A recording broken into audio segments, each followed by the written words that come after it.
Mukhang delikadong duo ngayon itong sina Nikola Jokic and Russell Westbrook sa Denver Nuggets. Aba, sa kanilang laban kontra OKC mga idol.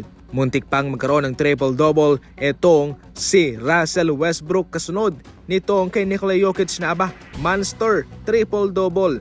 23 puntos, 19 na rebounds, 16 na assist, samantalang si Russell 29.6 rebounds and 6 assists. Tama na itong si Russell Westbrook ay nag-a-adjust pa sa Denver Nuggets at kitang-kita naman sa ngayon mga idol kung paano na gumanda na yung kanyang laruan. Maliban sa kanyang almost triple-double na stats, siya'y pumuntos din ng 3 sa 4 na 3 na kanyang binitawan. Marami ang nangi-small ngayon sa Denver Nuggets mga idol.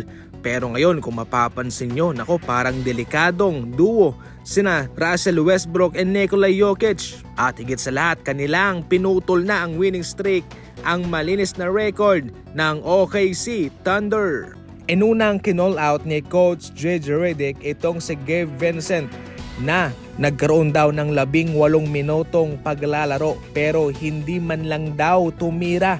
Ngayon sa kanilang pagkatalo laban sa Memphis Grizzlies mga idol, kinall out naman niya si D'Angelo Russell. Nang tanongin ng isang reporter itong si Coach kung bakit niya binabaan ang playing time ni Russell sa kanilang laban kanina.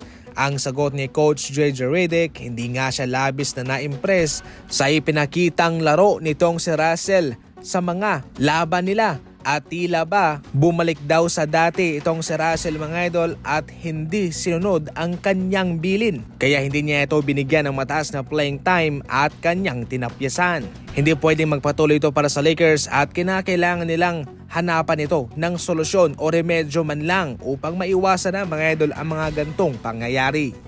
Sa unang mga laban ng Golden State Warriors, maraming mga fans ng Lakers ang nagsasabi na nagkaroon lang daw ng mainit na paninimula itong Golden State dahil yung kanilang mga kinalaban ay mga mahinang kupunan.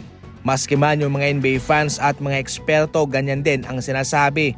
Ngunit ngayon mga idol, ito'y nakarating pala kay Buddy Hield at sa kanilang post-game interview, ito ang kanyang sinabi. It's a statement. Yung kanilang pagkapanalo laban sa Boston Celtics ay malaking panalong yun dahil yun mismo ang kanilang kasagutan sa mga nangbabash sa kanila at nangungutya patungkol sa kanilang winning streak. Ayon mismo kay Buddy Hield, alam niya ang mga sinasabi ng ibang mga fans na nanalo lang daw ang Golden State Warriors dahil mahina ang kalaban.